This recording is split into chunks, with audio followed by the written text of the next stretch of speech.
కార్తీక పురాణము 20వ అధ్యాయము. పురంజయుడు దురాచారుడగుట. జనక మహారాజు చాతుర్మాస్య వ్రత ప్రభావము వినిన పిమ్మట వశిష్ఠునితో, గురువర్య, కార్తీక మాస మహాత్మ్యమును ఇంకనూ వినవలెనడి కోరిక కలుగుతున్నది. ఈ వ్రత మహాత్మ్యమును ఇంకనూ విశేషములేమైనా కలవా అను సంశయము కూడా కలుగుతున్నది. ఈ నా సంశయ నివారణ కొరకు మరిన్ని ఉదాహరణలు వినిపించి నన్ను కృతార్థునిగా చేయమని అనెను. ఆ మాటలకు వశిష్ఠుల వారు మందహాసముతో, ఓ రాజా, కార్తీక మాస మహాత్మ్యము గురించి అగస్త్యమునికి, మహామునికి, అత్రిమహమునికి జరిగిన ప్రసంగం ఒకటి కలదు.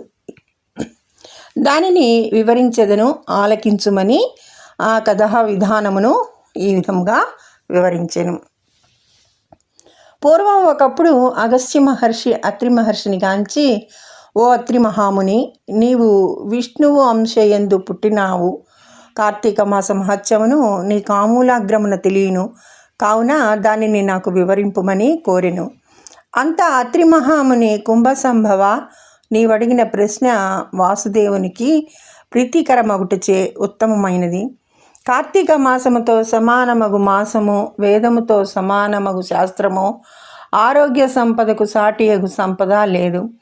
అటులనే శ్రీమన్నారాయణుని కంటే వేరు దేవుడు లేడు. ఏ మానవుడైనను కార్తీక మాసమున నదిలో స్నానము చేసినను, శివకేశవుల ఆలయమందు దీపారాధన చేసినను, లేక దీపదానము చేసినను కలుగు ఫలితము అపారము. ఇందుకొక ఇతిహాసము వినుము. త్రేతాయుగమున పురంజయుడను సూర్యవంశపు రాజు అయోధ్య నగరమును రాజధానిగా చేసుకొని రాజ్యమేలుచుండెను. అతడు సమస్త శాస్త్రములు చదివి పట్టాభిషిక్తుడై న్యాయముగా రాజ్యపాలన చేసెను. ప్రజలకెట్టి ఆపదలు రాకుండా పాలించుచుండెను.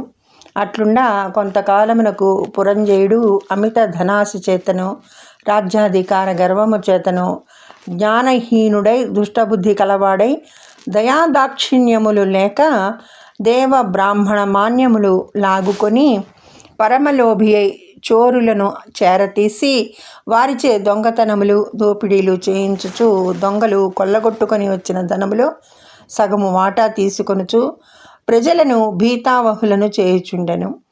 ఇట్లా కొంతకాలము జరుగగా అతని దౌష్యములు నలుదిక్కులా వ్యాపించెను.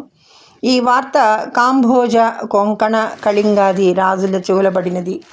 వారు తమలో తాము ఆలోచించుకొని కాంభోజరాజును నాయకునిగా చేసుకొని రథ, గజ, తురగ, పదాతి సైన్య బలాన్వితులై రహస్య మార్గము వెంట వచ్చి అయోధ్య నగరమును ముట్టడించి నలువైపులా శిబిరములు నిర్మించి నగరమును దిగ్బంధము చేసి యుద్ధమునకు సిద్ధపడిరి. అయోధ్య నగరమును ముట్టడించిన సంగతిని గూఢాచారుల వలన తెలుసుకొనిన పురంజయుడు తాను కూడా సర్వసన్నద్ధుడై ఉండెను. అయినను కూడా ఎదుటి పక్షము వారు అధిక బలాన్వితులుగా ఉండుట వలన తాను బలహీనుడుగా ఉండుటయు విచారించియే ఏమాత్రము భీతి చెందక కాస్త సమన్వితమైన రథమెక్కి